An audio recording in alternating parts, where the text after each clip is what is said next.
रामानुजाये भयामो नमः। श्री राधा कृष्णाय भयामो नमः। श्री सरस्वत्यै भयामो नमः। नारायणं नमस्कृत्यं नरं चैव नरोत्तमं देवीं सरस्वतीं व्यासं ततो जयमुदीरये।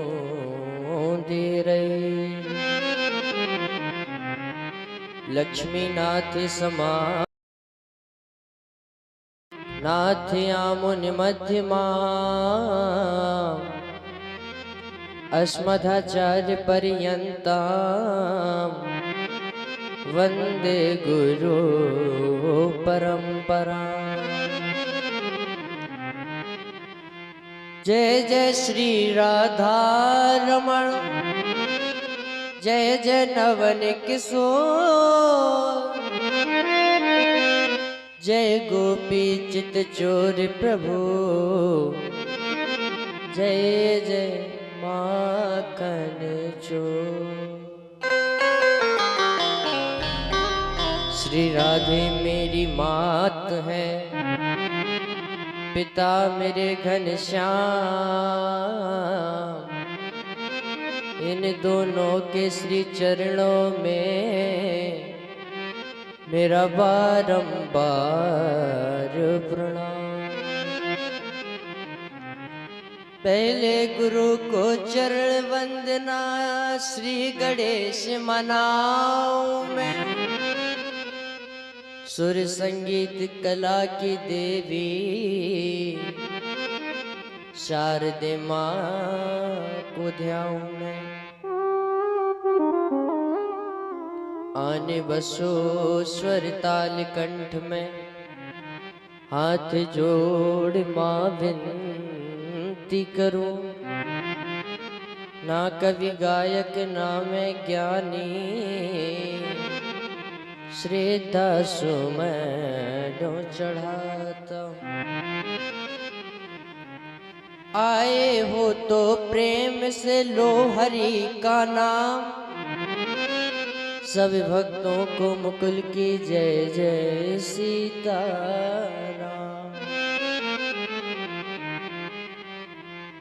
मां शारदे तुझको सत सत नमन। मां शारदे तुमको सत सत नमन। मां शारदे तुमको सत सत नमन। मां शारदे तुमको सत सत नमन। ओ मां शारदे तुमको सत सत नमन। चरणों में अर्पण है, चरणों में अर्पण है। चरणों में अर्पण है, चरणों में अर्पण है। श्री दासों में मां शारदे तुमको सत सत नमन। ओ मां शारदे तुमको सत सत नमन।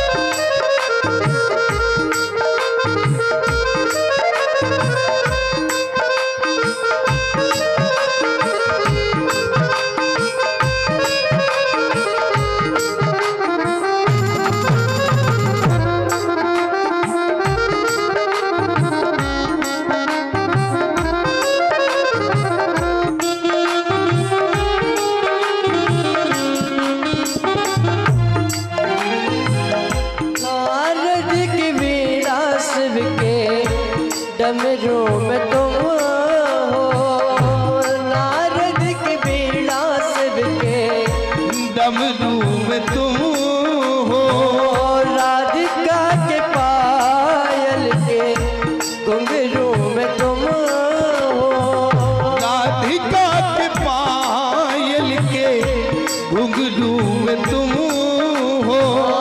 तुम्हारी कृपा से, तुम्हारी ही कृपा से, तुम्हारी कृपा से बचा दे कृष्ण मोहन।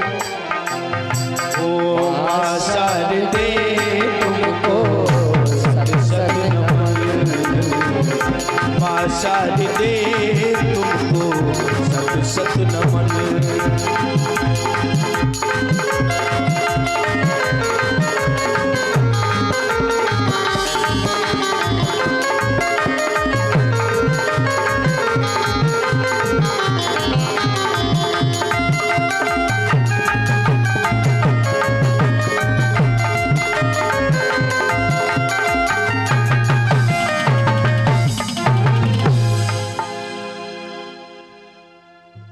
यं प्रव्रजन्त मनुपेतमपेत कृत्यं द्वैपायनो विरह कातरया जुवा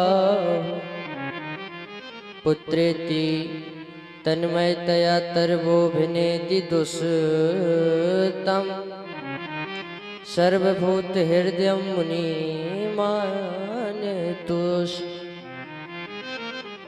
ये श्रीमद् भागवत महापुराण की कथा में द्वितीय श्लोक आता है। अब श्री सुखदेव जी महाराज,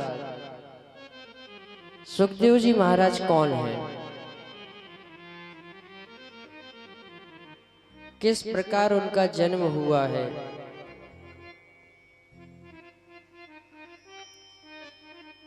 तो एक बार माता सती ने भोलेनाथ से जिद की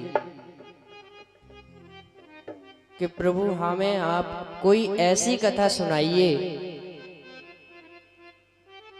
कोई ऐसी अमर कथा सुनाइए कि हमें कभी मरना ना पड़े। अच्छा, तो वो अमर कथा कौन सी है?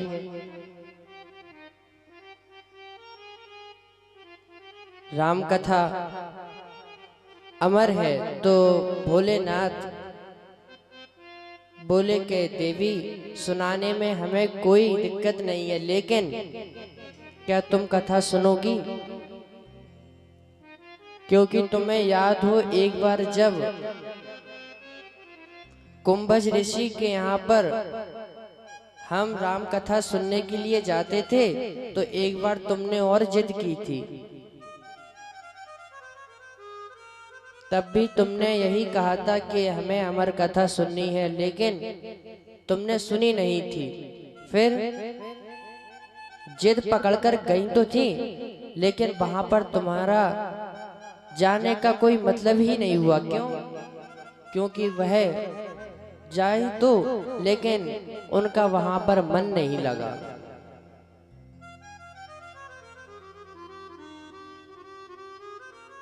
तो मैया कहने लगी कि हमें याद नहीं आ रहा।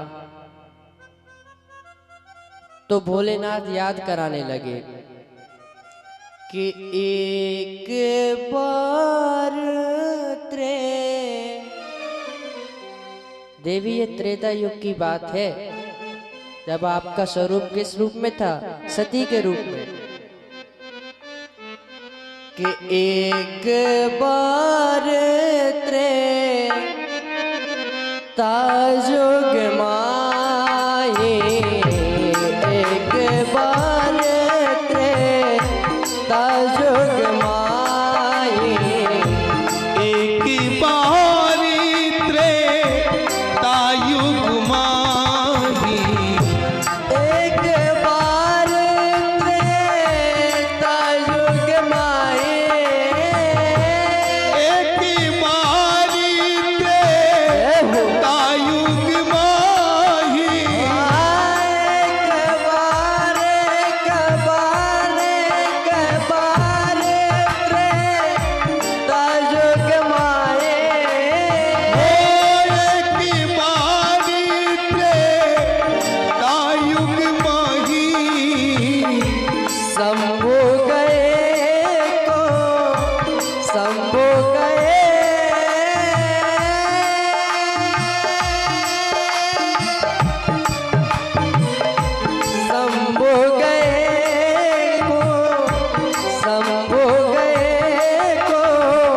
बजर सिपाही। शंभु गए को बजरी सिपाही, शंभु गए को बजरी सिपाही, शंभु गए को शंभु गए।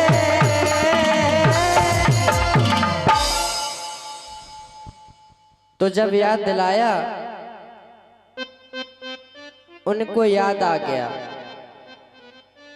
तो वो बोली कि उस समय हमारा स्वरूप सती का था, लेकिन अब तो हम पार्वती हैं ना, और अब हमें अपनी भूल का पश्चात भी है, तो हम बिल्कुल मन लगा करके कथा को श्रवण करेंगे। फिर जिद की उन्होंने। अच्छा, जब भी कोई कथा सुनने के लिए जाता है तो उसका भी नाम होता है। जब त्रेता युग में मैया सती कथा सुनने के लिए गई थी तो उनका भी नाम कैसा आया, आगे लिखा है गोस्वामी महाराज जी ने कि संग सती जग जननी भवानी। संग सती जग जननी भवानी। हाँ, संग सती जग जननी भवानी। ओ संग सती जग जननी भवानी। संग सती जग जननी भवानी। संग सती जग जननी भवानी। और पूजे से अखिलेश्वर जानी। पूजे ऋषि अखिलेश्वर जानी। हाँ, पूजे से अखिलेश्वर जानी। पूजे ऋषि अखिलेश्वर जानी। अखिलेश्वर जानी। तो जब आप कथा सुनने के लिए जाएं तो आपका भी नाम ऊंचा होता है, जैसे मैया सती का हुआ था कि संग सती जननी भवानी। अच्छा, इतना बड़ा नाम लेकर के माता सती कथा सुनने के लिए तो गई, लेकिन जब वहां पर पहुंची और उनका कथा सुनने में मन नहीं लगा तो फिर लिख दिया गोस्वामी महाराज जी ने क्या कि राम कथा मुनि बरज बखानी। राम कथा मुनि बरज बखानी। राम कथा मुनि बरज बखानी। राम कथा मुनि बरज बखानी। राम कथा मुनि बरज बखानी। राम कथा मुनि बरज बखानी। और सुनि महेश परम सुख मानी। सुनी महेश परम सुख मानी। सुनि महेश परम सुख मानी। सुनी महेश परम सुख मानी। तो वहां पे लिख दिया गया कि सुनी महेश परम सुख मानी। अच्छा, माता सती भी अगर कथा सुनती तो क्या गोस्वामी महाराज ये नहीं लिखते कि सुनी महेश सती परम सुख मानी, लेकिन यह नहीं लिखा सुनी महेश, क्योंकि केवल और केवल भोलेनाथ ने अमर कथा को श्रवण किया था। अब जब जिद की माता पार्वती ने तो फिर भोलेनाथ मान गए और अपना डमरू बजाया, और जैसे ही डमरू को बजाया तो वहां पर जितने भी जीव जंतु थे सब के सब इधर के उधर हो गए, कुछ मर गए, कुछ यहाँ के वहां, और वो मैदान बिल्कुल साफ। अब कैलाश पर्वत पर केवल माता पार्वती और भोलेनाथ है, और एक वृक्ष के नीचे बैठ कर के कथा को श्रवण करवाने लगे। जब कथा को सुनाया तो बहुत देर हो गई कथा को सुनाते सुनाते, और जैसे ही कथा का मध्य आया, कथा का बीच आया, फिर से माता पार्वती का कथा सुनने में मन नहीं लगा, नींद आने लगी। अच्छा, क्योंकि श्रोता भी कई प्रकार के होते हैं।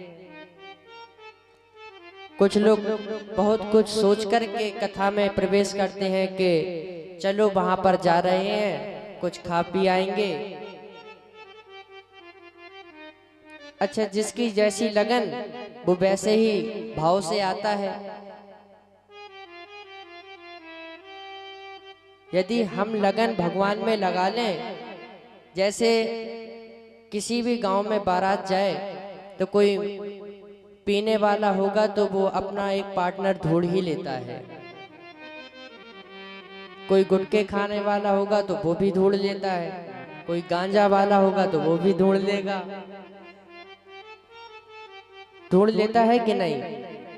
तो उसी प्रकार अब जब वहां पर श्रोता हैं, कई लोग सोच करके आते हैं कि हम वहां पर जा रहे हैं, चलो टिक्की पी आएंगे, अच्छा अच्छा प्रसाद मिलता है तो प्रसाद ग्रहण कर लेंगे। कई विचार बना करके कथा में आते हैं।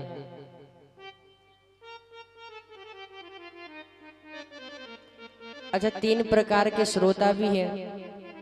पहले होते हैं श्रोता, जिनको केवल और केवल आपकी कथा से मतलब होता है।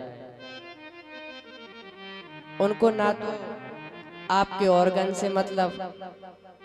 कुछ लोग होते हैं ऐसे कि महाराज जी क्या कथा कह रहे हैं, केवल कथा सुनने के लिए आते हैं, ना उनको आपके भजन से मतलब, ना ढोलक से मतलब, ना ऑक्टोपैड से मतलब, केवल और केवल उन्हें कथा से मतलब होता है।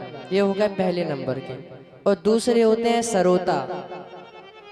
वो किस लिए आते?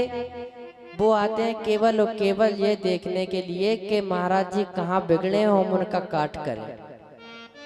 वो केवल इतने के लिए आते हैं।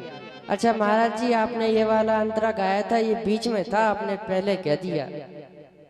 कुछ लोग ये कहने भी आते हैं, कई जगह पर देखा भी है और हमने, महाराज जी आपने ये श्लोक गलत कह दिया, महाराज जी ये हो गया वो हो गया, मतलब काट करना है। तो श्रोता हो गए और सरोता हो गए। अब एक और बचे हैं, वो होते हैं सोता। कथा में तो आएंगे लेकिन किस लिए? सोने के लिए। एक जगह पर कथा हो रही थी तो एक माता जी 5 दिन बाद आई और बोली कि महाराज जी आप बहुत अच्छी कथा कहते हैं। हम बड़े प्रसन्न हुए कि अरे वाह, कोई तो हमारी कथा सुनता है बड़े ध्यान पूर्वक से।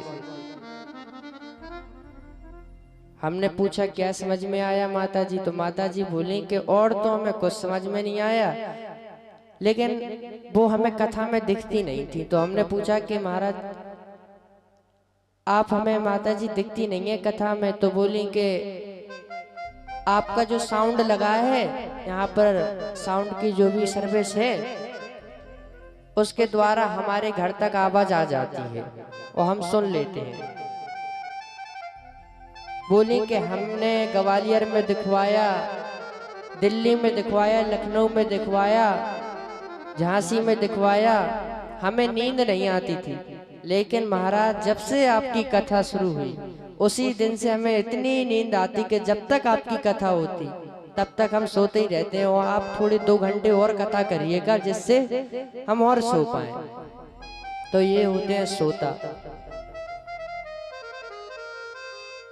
अब यहाँ पर माता पार्वती कथा सुनने लगी। जैसे ही कथा का मध्य आया, बीच आया, और उनको नींद आने लगी। और जब नींद आई तो उसी वृक्ष के ऊपर एक तोता कथा को सुनते जा रहा था। कैसे? क्योंकि एक वृक्ष के नीचे महादेव बैठे थे, कथा सुना रहे थे। माता पार्वती हुंका दे रही थी और पेड़ के ऊपर एक तोते का अंडा रखा था। तो जब महादेव ने अपना डमरू बजाया और उन मंत्रों में इतनी ताकत थी, इतने वैदिक मंत्र थे कि वो अंडा फूट गया और उसमें से एक तोता निकला। वह तोता भी कौन था? यह तो भगवान की लीला है। वो भी स्वयं भोलेनाथ ही थे। भोलेनाथ ही कथा सुना रहे हैं, भोलेनाथ ही कथा को सुनते जा रहे हैं। और जब कथा का अंतिम श्लोक बोला और अगले दिन मैया पार्वती की आंख खुली और बोली, महाराज कथा पूरी हो गई आपकी? भोलेनाथ बोले, हाँ। समझ में आई कथा? बोले, हम तो सो गए थे। अरे देवी, ये कैसा मजाक है? हमने तो कथा आपको पूरी सुनाई है।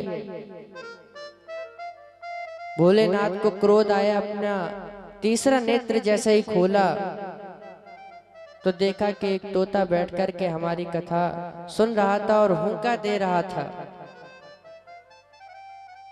तोता समझ गया कि अब भोलेनाथ का तीसरा नेत्र खुल गया है, तो वहां से उड़ गया।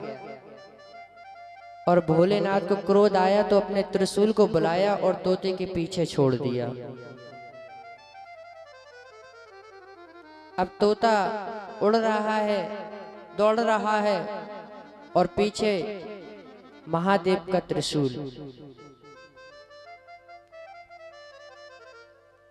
तीनों लोकों में घूमा वो, चारों लोकों में घूमा और यहाँ तक कि उसके पास कोई सी एक ऐसी जगह नहीं बची थी कि वो जहां पर ना गया हो।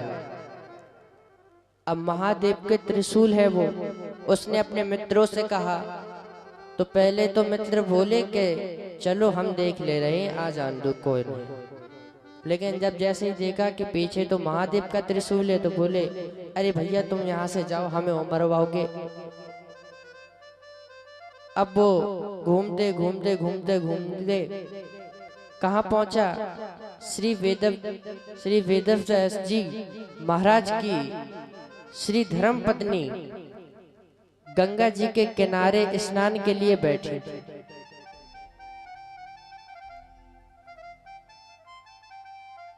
अब वहां पर स्नान के लिए बैठी और तोता भी वहीं आ गया। और जब जैसे ही तोता आया तो नहाने के पहले जमुआइयां भी आती हैं, आलस आता है।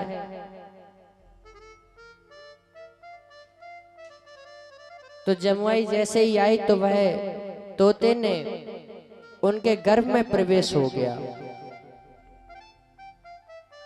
और वह तोता 1 साल नहीं, 2 साल नहीं, 12 वर्ष तक वह तोता रहा उनके गर्भ में। और जैसे ही उसका जन्म हुआ तो किस प्रकार उसके कान लगे थे तोते के और पूरा शरीर था इंसान का। तो ऋषियों मुनियों ने उसका नाम रख दिया श्री सुखदेव जी महाराज। सुख माने तोता और श्री वेदव्यास जी महाराज देव थे, तो देव के पुत्र थे इसलिए आगे लगा दिया देव। इस प्रकार श्री सुखदेव जी महाराज का जन्म हुआ।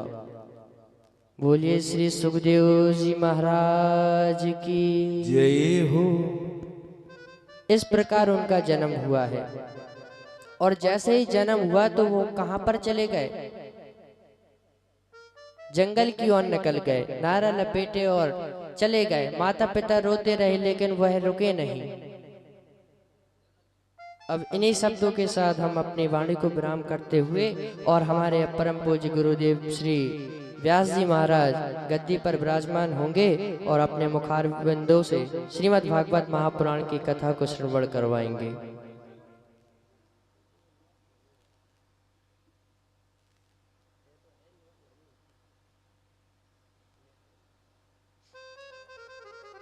आइए 2 मिनट, केवल 2 मिनट ही लेंगे हरि का नाम, और उसके पश्चात हमारे परम पूज्य श्री व्यास जी महाराज गद्दी पर विराजमान होंगे। अरे स्वामिनी सियाजू हमारी, कि स्वामिनी सियाजू हमारी, फिक्र हमें काहे की,